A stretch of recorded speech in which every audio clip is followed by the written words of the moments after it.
Hello everybody. Thank you for tuning in to the Mill City Roasters Roaster School live feed. Welcome.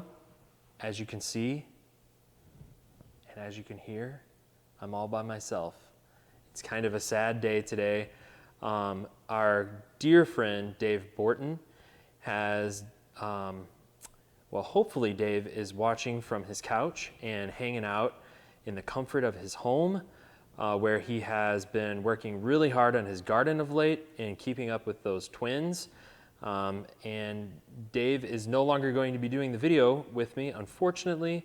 He has returned to his retirement, which he has very, very well deserved. I remember quite some months ago now, something like 18 months ago, Dave called me up and said, "Joe, we're doing this video. We're wanting to teach home roasters how to roast coffee better, and I'd love for you to come on, pop by, see if you can lend some wisdom to home roasters." And so I thought, sure. I thought I'd, maybe be on camera with him a couple times and that'd be it. And here I am today, all by myself. He has certainly been a mentor to me and has led me in a lot of different directions over the past 18 months. And I can't say thank you enough, Dave. I appreciate it, and I hope to hold down the fort really well for you. And that kind of leaves it to just you and me now. You, the roaster, and me, hopefully your mentor. And rest assured that I will hopefully have some guests come in and sit next to me, and it won't just be the Joe Morocco show. I want this to be about you.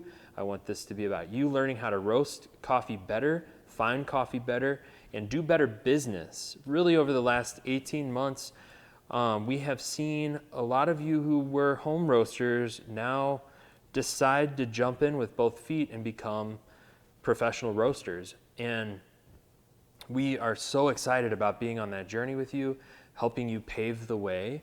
And so as we move forward over the coming months, we really want to turn the corner with you. And for those of you that have been professional roasters that have started tuning in, we thank you. That was not anticipated early on, and it's just been a joy to hear all of the thank yous. We just got back from the SCA Global Expo that took place in Seattle, and my gosh, so many of you stopped us to say thank you from all over the world. People from Saudi Arabia, from Burma, from Nepal, from all over said, hello, thank you, we're learning how to roast out in our village, or we're learning how to roast in our garage. It's just incredible. So thank you for tuning in.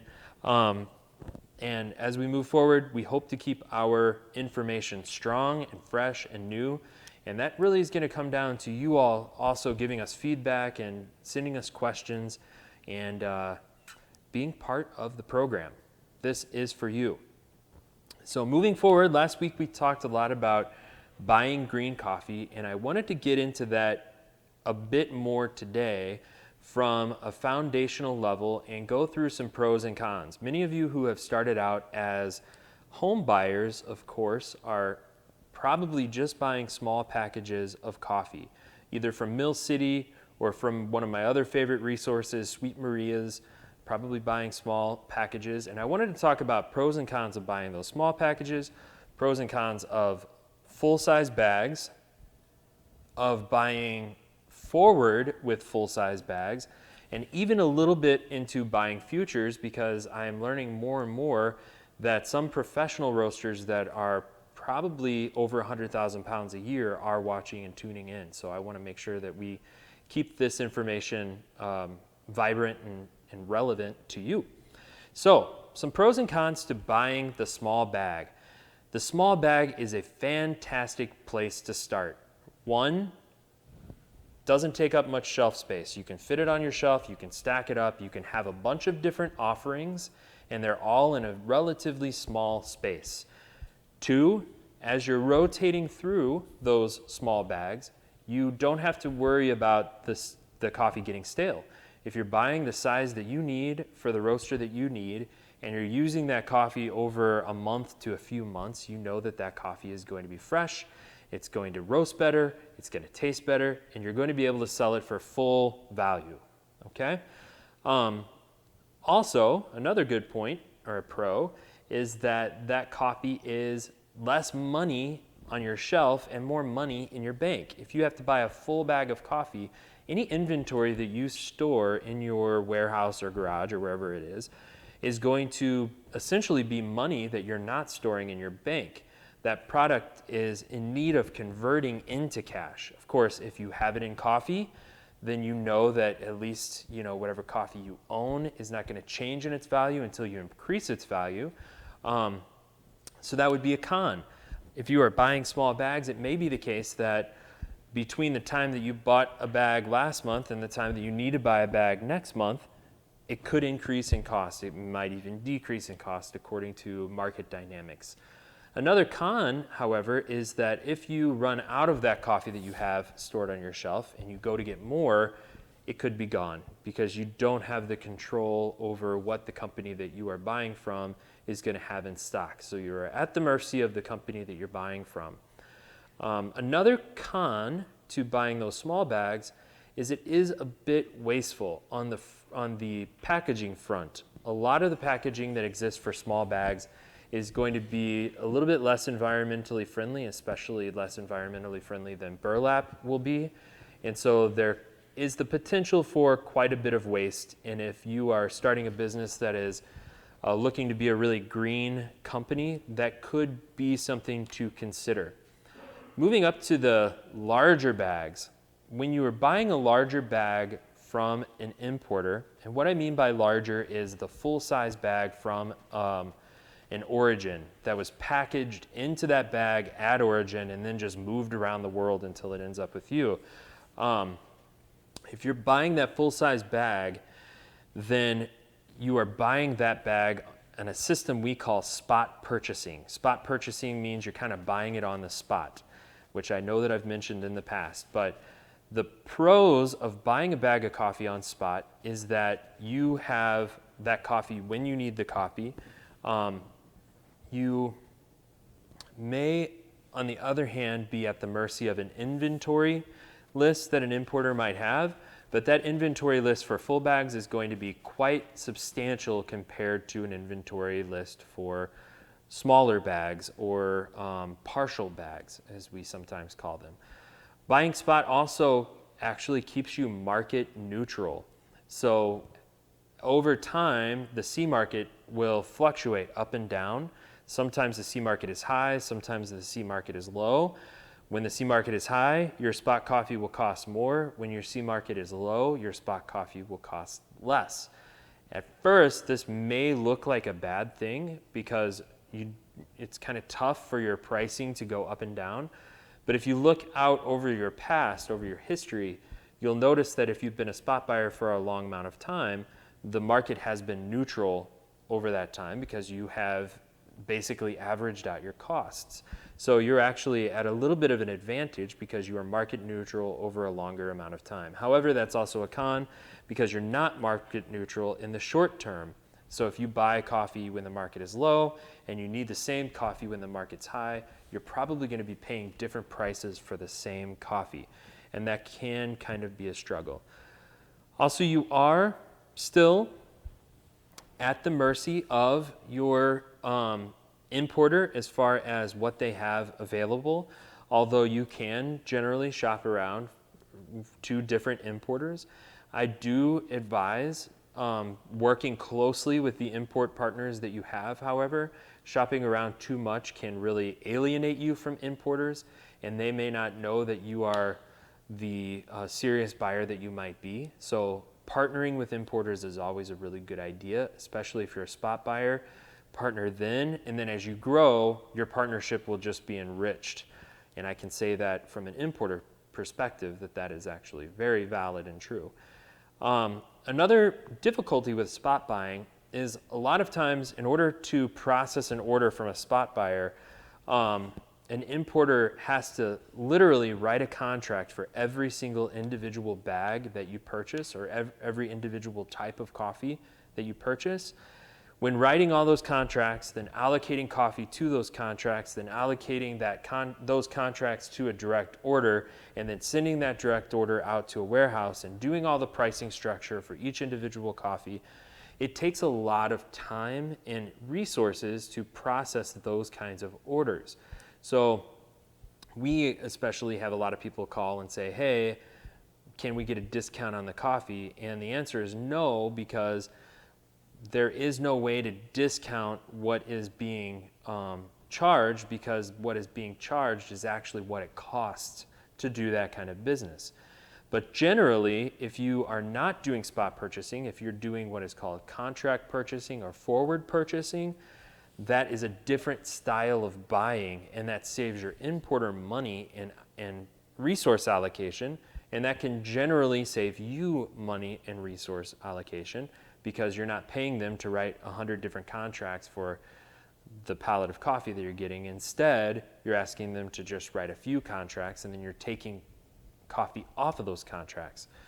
So buying spot can be a con from a price perspective. You might pay a little bit more per pound. However, if you don't know what your usage is going to be over a certain amount of time, buying spot is really a critical thing for you to do. If you get tied up into a contract with coffee and you have to take that coffee over a certain amount of time, and you don't know whether or not you'll be able to take that coffee, you're writing a contract against something that you don't know yet, and that's not a very wise move, especially as you're establishing a relationship with an importer. So now let's move on to forward buying. I want you to think about forward buying for exactly what it is, and that is putting coffee on a contract that you don't yet have access to generally. Some people will call this future buying, but it's very important that you understand that forward is one thing and future is another thing. When you talk about future purchasing in coffee, you're talking about specifically buying a future, which is 37,500 pounds worth of your commodity market. It is a market purchase that is to be applied to coffee later on in the future. So if you go to your importer and say, I want to buy coffee futures, they are going to think you mean market value, and they're going to think in terms of very large purchasing quantities. If you are just wanting to put coffee on contract, that is called booking forward. Booking forward can be any quantity of coffee. It can be one bag or it can be 1 million bags, but it's specific to what coffee you're talking about, okay? So booking forward is a really big advantage for a lot of you that are roasting coffee, because you can look and see what coffees are coming down the pipe in the future, and you can say, I want to secure that coffee before it reaches our shores so that nobody else can purchase that coffee, okay? This coffee is the coffee that I need. And so you can write a contract. That coffee will be put onto that contract. If you're writing a contract with me, for instance, at Cafe Imports, that coffee would disappear off of our list. It's no longer available because it's in your possession, basically. It just happens to still be in country of origin or on a boat or on a truck, or maybe it has just arrived at our warehouse. There are also different kinds of terms that you can use when booking your coffee forward. The essential terms for you to know are subject to approval of sample, no approval, no sale. And that's an acronym, and it'll be put together in an acronym called SASNANS. I'm sure we can write a song about that. So that SASNANS contract simply means you are booking it, it's allocated to your company. When it arrives to whatever warehouse it's going to arrive, that company is obligated to inform you that it's there and to send you a sample. Then you cup the sample. If the sample tastes according to what the contract terms say, then you approve the sample. That contract then fixes against the market and your final price is set at that point. And then you can either begin taking the coffee immediately, or you can take all of the coffee. There are usually a couple of different parts to a contract that you are buying. There is the coffee part, which is the physical coffee. Colombia, from Huila, from a certain farm, certain elevation, all of the essential things about that coffee, 87 points. Then there's the price part of the coffee. So you have your differential and you have the C market, and those two things come together when you approve the coffee. And then there's the terms as far as how long that contract is going to last and how you'll be taking that coffee over time. So when that coffee arrives, if you have a forward contract, you can have a term in that contract that says, we will take this over 3 months or over 4 months or however long it's going to take for you to dwindle that coffee contract down. And then maybe you're taking 10 bags per month out of 40 bags, and your contract term is for 4 months. So then you're taking 10 bags, 10 bags, 10 bags, 10 bags. All of that is put into that contract. I know that that's a lot of information, but it's essential information for you to understand as you get into coffee buying. If you're buying full bags of coffee right now and you don't know about contracting and you don't know about different terminology that is used on a contract, and we have left anything kind of open and in the air here, please be sure to reach out and ask us questions, because it's important for you to have all of the tools in your tool belt as you go out and buy coffee. Now, some of the cons of that style of purchasing are going to be, once you have fixed that coffee, it's yours, okay? If it's in somebody else's warehouse, that doesn't mean that you can just shirk it if you find something cheaper or find something you like more. You still have to take all of that coffee. If you get bored with that coffee, you still have to take all of that coffee. That coffee is yours. And the longer your importer holds that coffee for you, it's going to rack up more and more costs, because you're paying for the warehousing of that coffee until you take it all. So it's important that before you contract coffee, you are certain that you'll be able to take it. You're certain that you'll be able to use all of that coffee in the time frame that you state. Okay? So pros and cons there. We're not going to get too deep into futures, but futures are an important thing. If you are starting to buy somewhere in the neck of the woods of about 30,000 pounds every quarter of a year, or maybe even about 100,000 pounds a year, you may want to start considering how futures work and whether or not buying a future is right for you.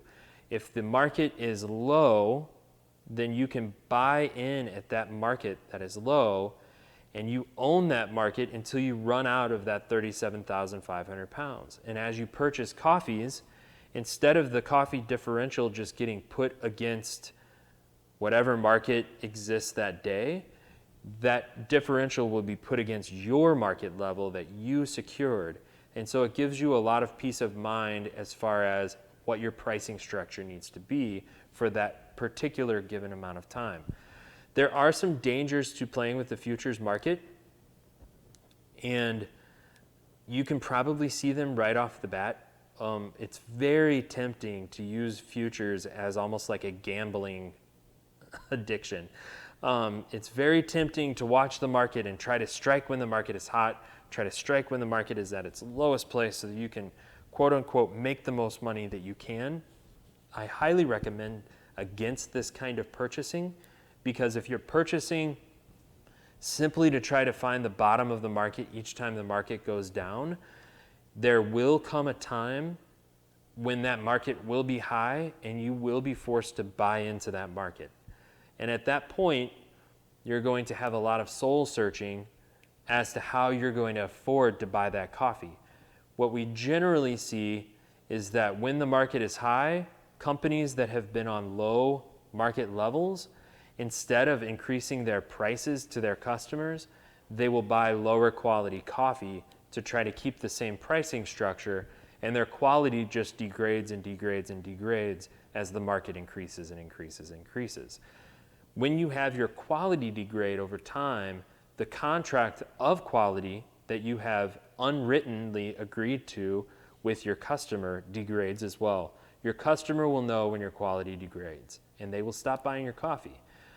So I highly recommend that before you set out to purchase any futures, you have a very firm foundational understanding of what that looks like, and really know what you're getting into, because it can be a negative even if you're booking into a very low market. There are a lot of pitfalls to that.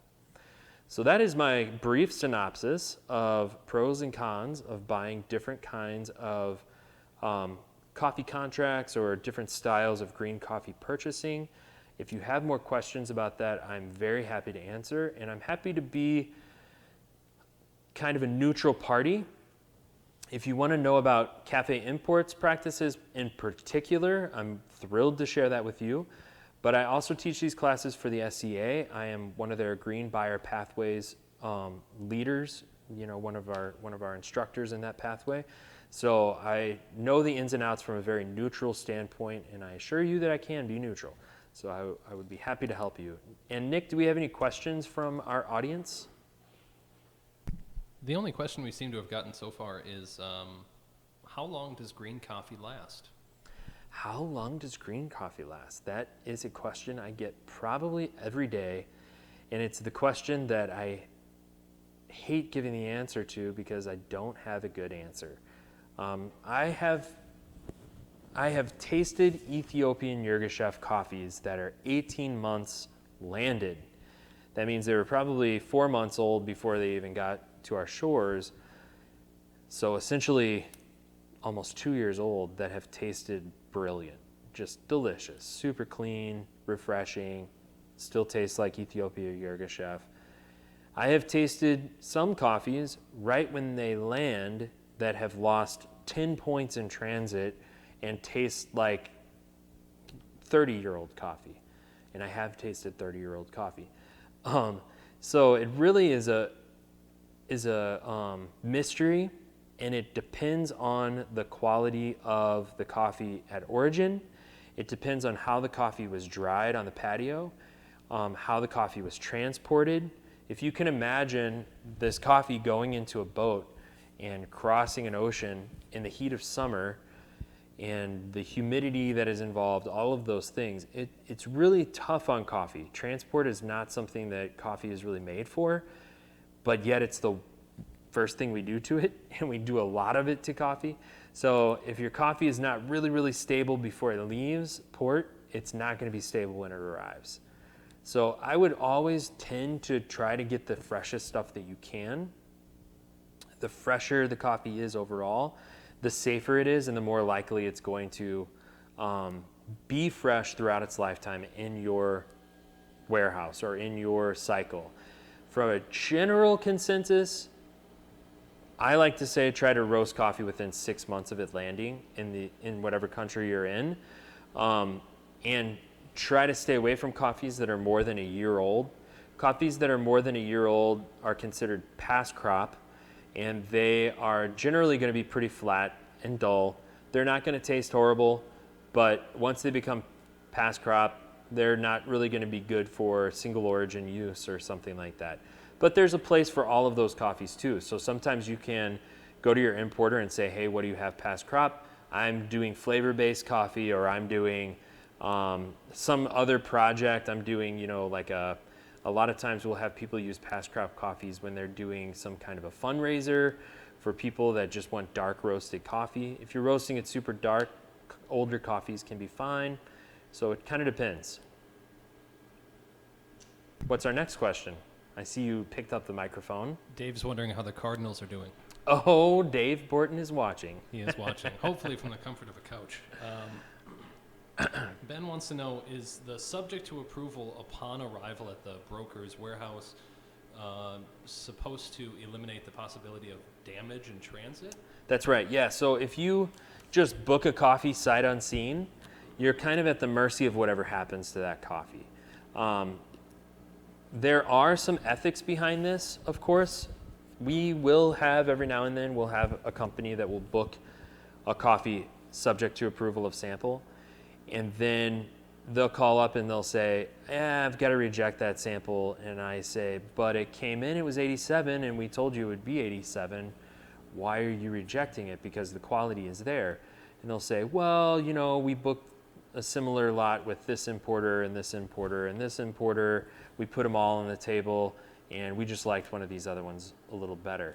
That's not how that contract works. That contract is stating we are intending to buy this coffee. This is the coffee that will satisfy our needs if the coffee arrives in the situation and at the quality level that we think it is, within a realm of reasonable expectation. So like for instance, if I say it's an 86 and you cup it and it's an 85.5, that's probably reasonable expectation. If I say it's an 86 and you cup it and it's an 82, that's a very different coffee and that's rejectable.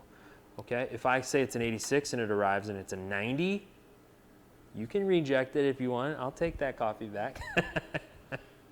Let's hope nobody does that. Next question would be, let me pick one out of the masses here. In forward buying, if you get an origin sample, is there any way to tell how stable that coffee is going to be? Is there anything that'll say this will hold its value even when the rest of this arrives? Yes, kind of. What we measure for this is water activity and moisture content. A lot of water activity and moisture content readings have been associated to roasting, and that's a misallocation of that information, in my belief and opinion, my professional belief and opinion. That information is telling you how stable that coffee is over a period of time. So moisture content is telling you the percentage of that seed that still resides as just free water. Water activity is telling you of that free water, how quickly is it moving out of the seed. If you have very high water activity, not only is your coffee unstable, but it's also subject to mold, it's subject to bacteria, and it's subject to fungal infections. So lower water activity, you don't want it too low. If it's too low, your coffee might be dead. And about 10.5 to 11.5% moisture. The SCA guidelines are 10 to 12. We're usually going to be narrower. That guideline is a wider umbrella. So we're generally about 10.5 to 11.5, and we prefer 10.5. That's hitting the nail on the head for us. Now, for past crop coffees. I thought of one other thing. Sorry, 1 second. So another thing to think about is at an importer, we are measuring that water activity and moisture content on the offer sample. Then before it goes on a boat, we get another sample called the pre-shipment sample. So we measure it again. And then when it arrives, we get the arrival sample, so we measure it again.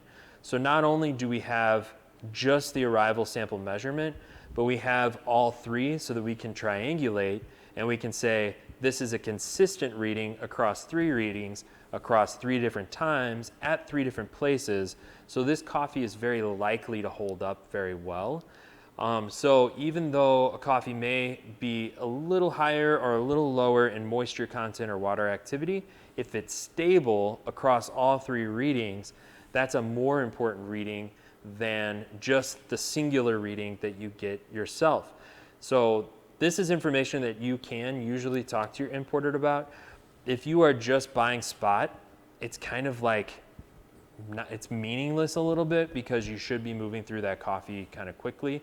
But if you're going to have a coffee sit around for 6 months, that's probably information that you would want to know. And that's information that we check on all of our coffees because we don't want to have coffees fade for you or for us.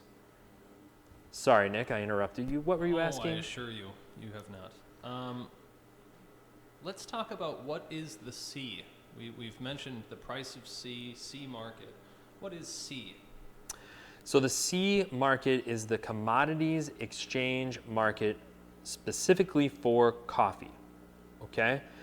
As everybody around the world is buying coffee, they are agreeing to a price. On any given year, the quality of coffee is going to change as an average, so the average quality of coffee kind of fluctuates.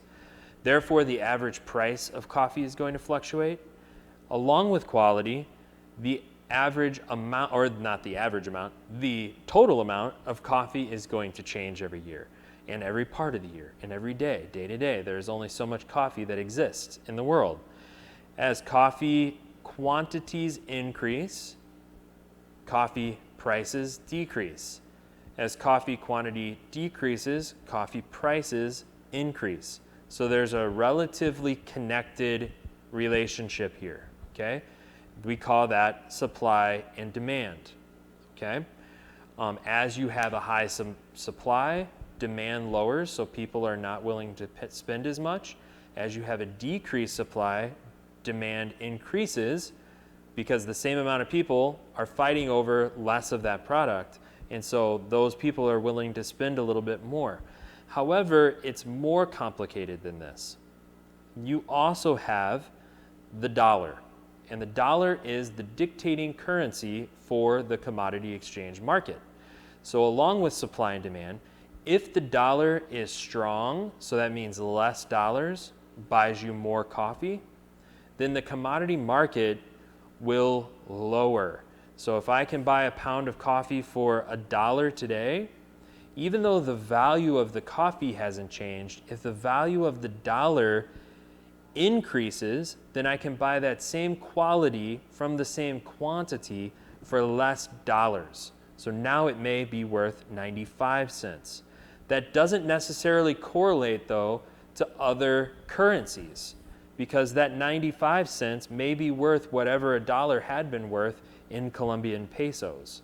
So when we talk about buying coffee and we talk about how much the farmer is getting, it's a very difficult thing to actually quantify dollars and cents to exactly what's exchanged on any given day to a farmer.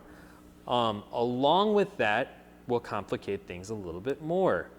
Not only is coffee bought and sold as the raw commodity, meaning not only is everybody who is buying coffee going to use the coffee that they're actually purchasing. Not everybody wants raw coffee. The majority of people that are buying and selling commodity coffee in the form of futures are traders. And they are only buying and selling the note or the value of that commodity. So, the dollar might be strong. There may be a ton of coffee available, so it may look like your market might go down low. However, if other areas in the world are struggling, they may move a bunch of their money out of something like stock in a bank or stock in a business, and they might move it into the commodity of coffee. So now you have demand on the commodity of coffee, even though those people are not going to actually drink the coffee that they're paying for. So they're buying futures, and then they're just selling those futures and selling those futures. And that could potentially drive the price of coffee up because there's demand on the futures market for coffee. Even though there's plenty of coffee to fulfill that demand, it might still drive the market up. So there are all these weird dynamics that are happening in the background, suffice that to say. And that is why most of your specialty coffee is bought and sold via another mechanism, which we call the differential. So if I'm a farmer and I say it's going to cost me $10,000 this year to produce my crop, and I'm going to produce 10,000 pounds of coffee, well, I know that I cannot sell that coffee for $1 because that's break even, and I have to put bread on my table. So I might ask for $1.20 for my coffee, okay? But I know that the market is doing all this stuff, okay? And if the market is in a situation to where if it's at $1 and I'm only asking for 20 cents, I know that that market might drop. And then I might end up that 20 cents is being put on top of 80 cents. So that 20 cents would be the differential that I would ask for. But if I ask for too little and the market drops, I'm not going to get it. On the other hand, or I'm not going to get paid enough. I'm only going to break even. On the other hand, if I ask for 50 cents and the market goes up, Now all of a sudden, the coffee that I feel was worth $1.20 costs the person buying it $2. If the market goes up to $1.50 and I'm asking for 50 cents, so the farmer is really in this place where they have to kind of see into the future and figure out where the value is for their coffee, as well as where their costs are, as well as how much they need to make. If they can get to where how much they need to make is safe, and they can still add a little bit more on, that's wise, because if the market comes off a little, they still will get what they need to make. But it can also be unwise, because if the market goes up, people may not buy their coffee and they may end up losing money. So it's a really difficult situation. This is one of the things, and this is Joe talking to you. It's me, guys. It's just me talking to you. This is one of the reasons why I love working for an importing company. And a lot of people think that importers are kind of the bad guys that are like this middleman. But what we can do is we can help a farmer secure a market that is high. And then as the market drops low, we can help a roaster secure the market that is low. And that is one of the advantages of buying futures. But the key there is, if you're a tiny little roaster that's roasting 100 pounds a week, you can't really do that. If you're a tiny little farmer that's growing 100 pounds a year, which most farmers are growing a lot more than that, but if you're not growing a container worth of coffee, then you also can't do that. That's why cooperatives are so great, communities working with exporters, working with importers, to where resources can be pooled, and we can help secure different pricing structures during different times of the year for groups of farmers. It's a really cool way to ensure that market dynamics are not destroying the coffee growing world. So it's pretty cool. Hopefully that answered your question. Lots of information there. That got extreme. That was good. We're going to have to do Dave's not here to pull me out of the weeds. Sorry, guys. Yeah, Dave's actually in the chat trying to pull you out of the weeds. Right now. Okay. That's funny enough. Thank you, Dave. Past crop in Grain Pro. Yeah. Quality. Can you speak to any sort of quality? If we're looking at past crop in and out of Grain Pro, Sure. Should we be only looking for past crop in Grain Pro if that's what we need? So if your moisture is really high and you put coffee into Grain Pro, that moisture can get locked in and your coffee may actually fade faster. If your moisture is, yes, I know, I'm saying the same thing I always say, there's no clear answer to this. If your moisture is stable and you put it into Grain Pro, studies have shown that more times than not, Grain Pro prolongs the life of coffee significantly beyond just regular burlap. That's why we use Grain Pro. Grain Pro's main job, though, is to protect the coffee while it's in transport. If you have coffee that's in a stable warehouse, whether it's in Grain Pro or not, it's going to be kind of stable. But while it's in those situations of change, moving across the planet, that's what can really do the most damage.